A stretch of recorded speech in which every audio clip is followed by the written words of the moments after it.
Efendim kısa bir ara demiştik. Aranın hemen ardından kaldığımız yerden söyleşimizi sürdürüyoruz. Televizyonların ekranlarını yeni açanlara bir hatırlatmada bulunayım. Stüdyoda konuğumuz HDP Denizli Eş Başkanı Sayın Nebi Evci. Seçim sonuçlarını, seçim sonrasına dair öngörülerini konuşuyoruz. Şimdi ilk bölümde konuştuğumuz konuya devam edelim isterseniz kaldığımız yerden. Şimdi çözüm süreci ve buna dair HDP'nin beklentilerini şöyle bir çerçeve çizer misiniz? Nedir onlar demiştim. Onları sayıyordunuz. Kaldığınız yerden devam etmek ister misiniz? Buyurun. Devam edelim. Şimdi çözüm süreci gerçekte Kürt kimliği üzerindeki inkar ve asimilasyonun kaldırılması konusudur. Buraya konmuş olan tıpalar vardır. Demokratik bir anayasa ile ki onu başaracağız bütün toplum olarak, Türkiye halkları olarak. Bunu aştığımız vakit Kürt sorunu da ortadan kalkacaktır. Bu haliyle kalkacaktır. Kürtler başta olmak üzere ezilen, öteki haline getirilen bütün toplumlar bir nefes alacaktır.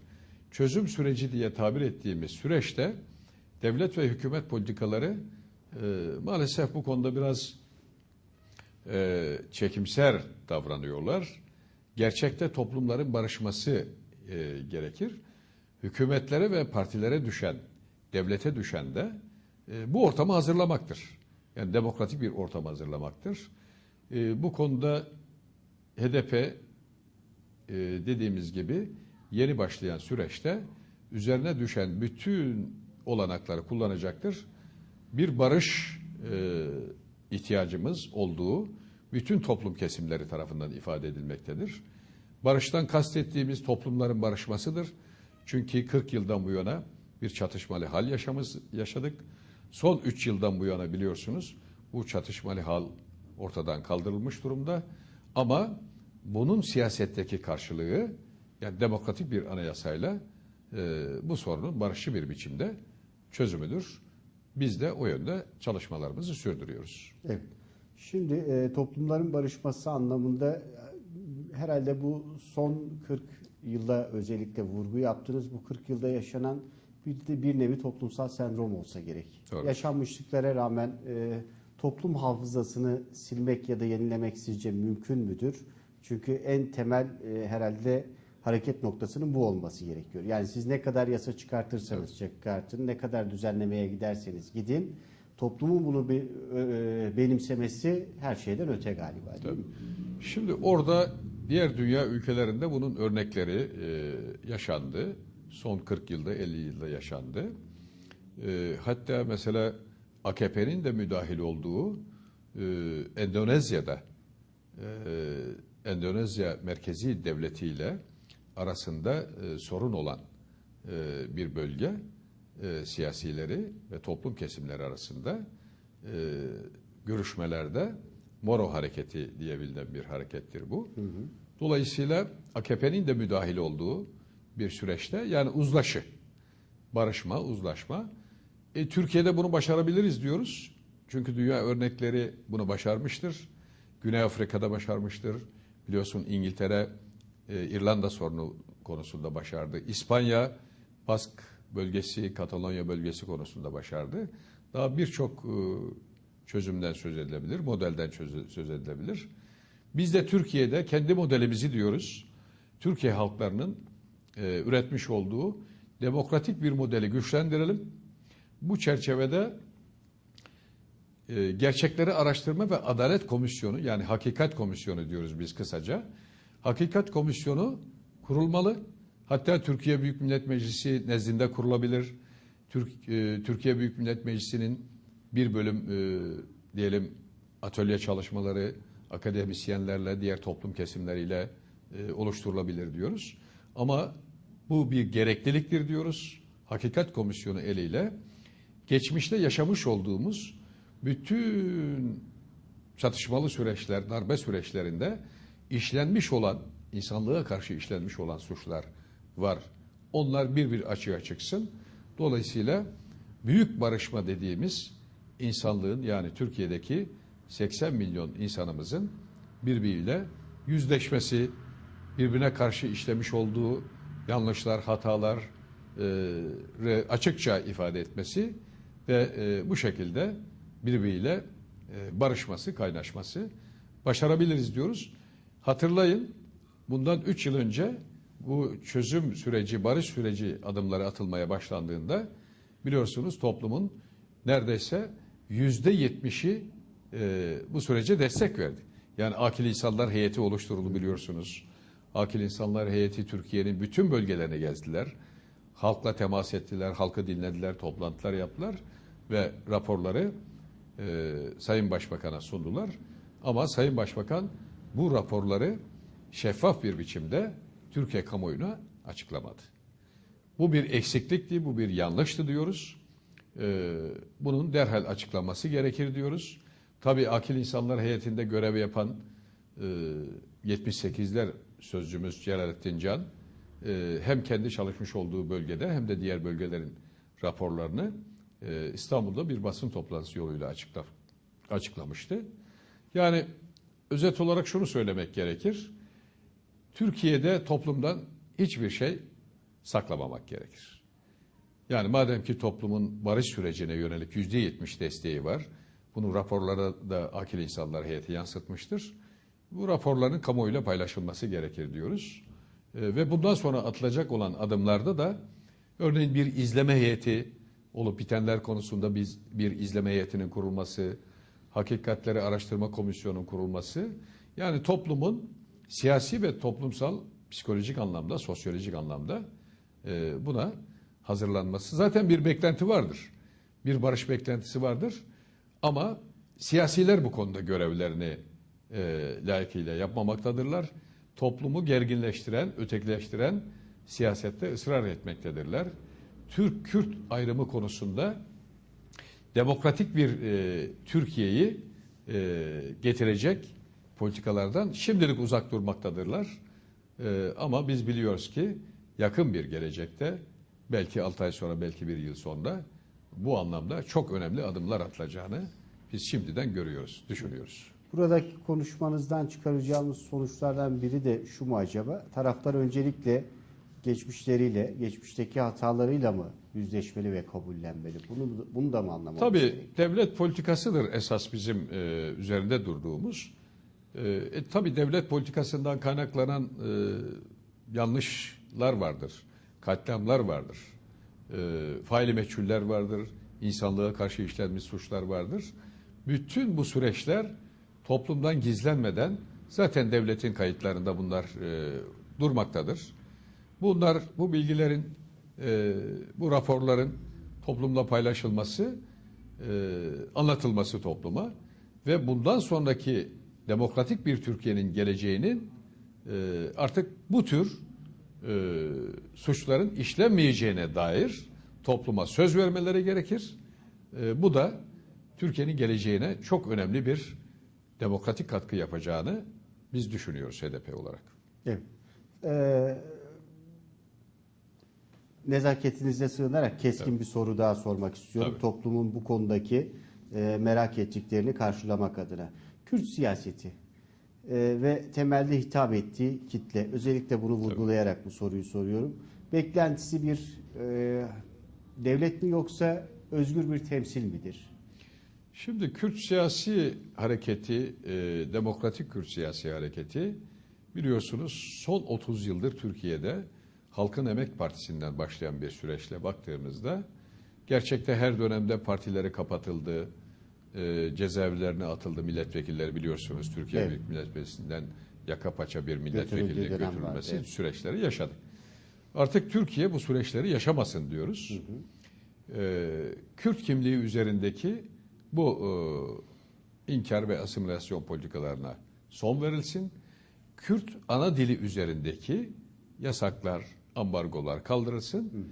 Özgür bir biçimde yerel yönetimler demokratikleştirilsin. Anayasa demokratik bir anayasa haline gelsin. Toplum demokratikleşme konusunda kendini ifade etmesi konusunda zeminler açılsın. Yani bir insan, bir gazeteci, bir profesör ya da bir insan hakları savunucusu Cumhurbaşkanı'na yöneltmiş olduğu eleştiriden dolayı bir karikatürist bir gazetecimiz cezaevlerine atılmasın diyoruz. Demokratik bir Türkiye olsun. Bu Türk olabilir, Kürt olabilir. Herkes kendisini özgürce ifade etsin. Kaldı ki bu topraklar biliyorsunuz bütün bu halkların ortak emeğiyle, ortak çabasıyla, ortak geçmişiyle bu hale gelmiştir. Onu da biz biliyoruz ve toplum da biliyor bunu. Şu anda geldiğimiz nokta budur. Ayrı bir devlet, bölünme, parçalanma gibi başta Kürt siyasi hareketi, demokratik hareketi olmak üzere herkes zaten bunu ifade ediyor. Sayın Eş Genel Başkanımız Selahattin Demirtaş da bu son 3 aylık, 4 aylık seçim kampanyasında da bunu defalarca ifade etmiştir.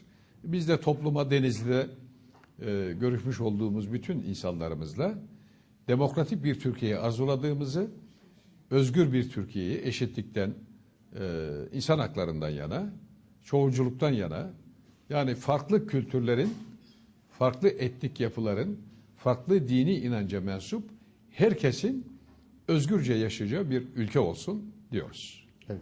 Yani ayrılıkçı değil, özgürlükçü bir siyaset Elbette. gidiyorsunuz Elbette. özetinde. Demokratik bir siyaset. Evet. Şimdi peki bugün itibariyle bu seçim sonuçlarını değerlendirmeye devam edecek olursak, vekillerinize baktığımızda Doğu ve Güneydoğu illerinden çıkan vekiller. Bu sistemin getirdiği bir durum mu? Nasıl algılamak gerekiyor? Yoksa sıkça aldığınız eleştirilerden biri partinizin bir bölge partisi olduğunun bir göstergesi mi? Siz nasıl değerlendiriyorsunuz? Evet.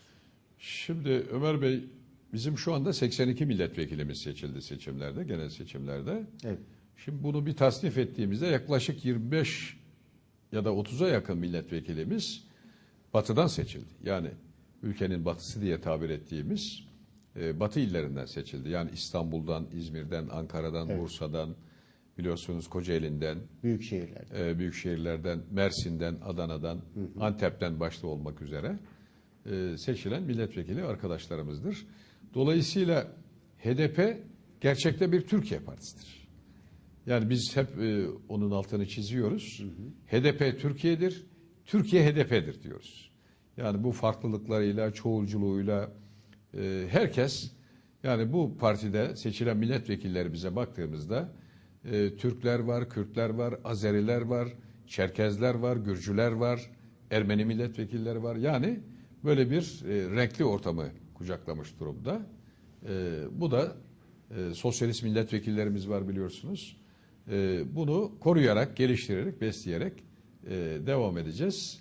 Bu anlamda önümüzdeki günler iyi olacak diye düşünüyoruz. Evet. Genel Başkanınızın seçim sonrası ilk değerlendirmesinde vurgu yaptığı bir unsur vardı. Emanet oyların değerini bileceğiz dedi. Yanlış Evet. hatırlamıyorsam. Nedir bu emanet oylar? Değerini bilmek, onu biraz açar Evet. mısınız, anlatır mısınız bize? O nedir? Şimdi orada kastedilen şudur. Gerçekte bu %13.12 olarak gerçekleşen sandık sonuçları içinde bir kısım oylarımız vardır ki o da şu refleksten dolayı HDP'ye gelmiş oylardır. Bir Tayyip Erdoğan öfkesi vardı biliyorsunuz. Yani başkanlık rejimini dayatan, herkesi azarlayan, hakaret eden, kibirli, nobran bir dil kullanan bir Tayyip Erdoğan figürü var idi. Tabii buna kızan, öfkelenen yurttaşlarımızın bir kısmı dediler ki Tayyip Erdoğan'ı durdurursa ancak HDP durdurabilir diye bir düşüncenin içine girdiler. Doğruydu bu düşünce ve geldiler oylarını HDP'ye kullandılar. Emanet oy diye tabir ettiğimiz ya da tabir edilen oylar bunlardan söz edilebilir. Bunların kıymetini biliyoruz. Sayın Genel Başkanımızın dediği gibi biz bu partinin yeni yaşam çağrısına uyan, büyük insanlık çağrısına uyan, eşitlikten yana, demokrasiden yana düşüncesi olan, eylemi olan herkesi etnik kökenine bakmadan Türk olmasına, Kürt olmasına, Ermeni olmasına, Alevi Sünni olmasına bakmadan herkesi kucaklayarak siyaseti getirdik, geliştirdik. Bundan sonra da HDP önümüzdeki dönemde Şu anda biliyorsunuz ana muhalefet partisi konumuna gelmiş durumda. Öyle düşünüyoruz ki önümüzdeki seçimlerde HDP iktidara gelecek bir partidir Türkiye'de. Şimdi seçim sonuçlarına baktığımızda şu an bir görüşme süreci devam edecek. Bir koalisyon arayışı, bir hükümet arayışı daha doğrusu var. Seçmenin buradan genel anlamda verdiği mesaj nedir sizce? Bir koalisyon hükümeti mesajı mı vermiştir siyasilere yoksa farklı bir mesaj mı vermiştir? Siz nasıl yorumluyorsunuz? Şimdi seçmen şuna itiraz ettiği kesindir. Bu HDP oylarından da açığa çıkmıştır. Artık başkanlık dayatmasına son vermiştir. Ve AKP'nin 13 yıldan bu yana topluma hesap vermeyen, zorbalığa dayanan, ben yaptım oldu anlayışına dayanan, hiçbir anayasayı kuralını dikkate almayan, yargı üzerinde vesayet kuran, YÖK üzerinde vesayet kuran, yani bir bütün olarak medya üzerinde vesayet kuran bir anlayışı reddettiğini ortaya koymuştur. Bu önemli bir şeydir. Bir eşik aşılmıştır. Türkiye parlamenter sistemini güçlendirmek zorundadır. O çerçevede biz de diyoruz ki bu parlamenter sistemi güçlendirmek için seçmenlerimiz bir mesaj vermişlerdir partilere. Özellikle bu 4 partiye bir mesaj vermişlerdir. AKP'yi kırmızı kart göstermişlerdir. Yani bu 13 yıllık iktidarından dolayı kırmızı kart göstermişlerdir. Cumhuriyet Halk Partisi biliyorsunuz daha önceki seçimlerde almış olduğu oyları bir bölüm, az bir bölüm kaybetmiştir. MHP biraz artma göstermiştir ama HDP en son Cumhurbaşkanlığı seçimlerinde almış olduğu 9,8 oyun yaklaşık %30-%35 üzerine çıkmıştır. Bu şunu söylemektedir bu sonuçlar. HDP'ye toplum ana muhalefet partisi görevini vermiştir. Yani madem ki sen eşitlikten, özgürlükten, demokrasiden, barıştan söz ediyorsun, buyurun size bir kredi açıyoruz. Bunu gerçekleştirme yönünde çalışmalarınızı hızlandırın, bunları yapın. Elinize fırsat olarak geçtiği zaman demiştir. Diğer yönüyle AKP'yi artık tek parti yönetimiyle devam edemezsin demiştir. Yani Türkiye'de AKP ile uzlaşacak ki HDP AKP ile bir koalisyon hükümetine girmeyeceğini zaten Genel Başkanımızın ağzından ifade etmiştir. Dolayısıyla şu anda başlatılmış olan görüşmeler, müzakereler AKP-CHP koalisyonunun önümüzde olduğunu ve bunun da önümüzdeki 15 günlük süre içinde şekilleneceği konusunda bizim tahminlerimiz vardır. Birinci parti AKP olmuştur, ikinci parti CHP olmuştur. Tabii öncelikle bu birinci ve ikinci partiye düşen bir görevdir. Onların bu hükümeti kurmasını o anlamda üzerlerine bir görev olduğunu düşünüyoruz. Evet. Şimdi Türk siyaseti HDP'nin bu yeni yapılanmasıyla birlikte eş başkanlık gibi yeni bir uygulamayla da tanıştı. Nedir bu? Burada belli bir kriteriniz var mı? Onu bize biraz anlatır mısınız eş başkanlıktaki? Şimdi eş başkanlık sistemini Türkiye'ye HDP getirmiştir. Daha önce BDP süreçlerinde de eş başkanlık süreçleri uygulanmıştır. HDP tabii bunu biraz daha kendi parti bünyesine taşımakla kurumsallaştırmış haldedir, güçlendirmiş haldedir. Bizim ilçe kongrelerimizde, il kongrelerimizde, parti meclisi seçimlerimizde, eş genel başkanlık seçimlerimizde, eş il başkanlığı seçimlerimizde kadın ve erkeklerin eşit temsiliyet yani %50 eşit temsiliyet oranı vardır. Bunu uyguluyoruz. Komisyonlarımızda, gençlik komisyonlarımızda, kadın meclis çalışmalarımızda, kadın meclislerinde de biliyorsunuz kadınlar üzerinden yapılan bir çalışmadır. Dolayısıyla orada amaçladığımız Türkiye toplumu ve dünya toplumu diyoruz. Büyük insanlık yani 7-7,5 milyar nüfusuyla büyük insanlık yarısı kadınlardan, yarısı erkeklerden oluşmaktadır. Dolayısıyla devlet yönetimi, toplumun yönetimi kadınlar ve erkeklerin eşit temsiliyetiyle olması gerekir diyoruz. Özellikle bunun siyasette kurumsallaştırılması, yerleştirilmesi gelecek Türkiye için, demokratik bir Türkiye için başlatmış olmamız çok önemli bir kazanımdır Türkiye siyasetinin açısından. Bunun önemsenmesi gerekir. Diğer partiler de bu konuda kendi partilerinde adım atmaları gerektiğini düşünüyoruz. Sadece partiler değil, sendikalar, dernekler, sivil toplum örgütleri, yani bir bütün olarak toplumun her yönetim kademesi, yönetim organları eş başkanlık sistemini uygulamaları gerekir diye düşünüyoruz. Çünkü demokratik bir yönetimdir. Kadınlar ve erkeklerin birlikte yönettiği kurumlar daha demokratiktir, daha katılımcıdır, daha özgürlükçüdür diye düşünüyoruz. Evet. Aslında bu konu herhalde bu programı dolduracak da bir Aynen konu öyle. değil mi? Bir gün Aynen o öyle. fırsatı yakalarsak sadece bu konu üzerinde bir program yaparız sizinle, Doğru. konuşuruz. Aynen. 2-3 dakika var. Son sözleriniz sanırım Son özellikle sözlerimiz- partililer, HDP'ye oy verenler ve genel anlamda vatandaşlarımıza yönelik konuyu da tamamlamak açısından Evet. olacaktır. Buyurun. HDP Türkiye Partisi'dir diyoruz. Türkiye HDP'dir diyoruz. Bu çerçevede %13.2 oranında %13.12 oranında gerçekleşmiş olan sandık sonuçlarının Türkiye'nin geleceği için çok hayırlı bir şey oldu diyoruz. Bu sonuçların alınmasında katkısı olan, emeği olan ya da sadece oyuyla destek veren bütün yurttaşlarımıza biz il örgütü olarak, eş başkan olarak teşekkürlerimizi bir kez daha iletiyoruz. Önümüzdeki günlerde HDP'yi takip etsinler. Sadece takip etmesinler, HDP'ye üye olsunlar, HDP'nin politikalarını takip etsinler, HDP'ye katkı sunsunlar. Bu aynı zamanda demokratik bir Türkiye'nin geleceğine hizmet etmektir diyoruz. Sadece HDP ile sınırlı olmaz diyoruz. Çünkü buna ihtiyacı var Türkiye'nin. Gerçekte şu anda inanın Türkiye'deki alınan bu sonuçlar sadece Türkiye halkları tarafından değil, biliyorsunuz dünyanın birçok ülkesinde saniyesine takip edilmiştir. Sandık sonuçları alındıktan sonra da Sayın Eş Genel Başkanımız Selahattin Demirtaş'a dünyanın birçok ülkesinden tebrik mesajları gelmiştir. Türkiye'nin içinden gelmiştir, Türkiye'nin dışından gelmiştir. Öyleyse hem Türkiye halkları açısından hem de bölge halkları açısından hayırlı bir sonuç elde edilmiştir. Bu anlamda biz de Denizli'de bütün yurttaşlarımıza çağrı yapıyoruz. HDP'ye önemli bir katkı sunsunlar. Hepimizin tarihsel bir görevidir diyoruz. Aynı zamanda bir demokratik görevimizdir.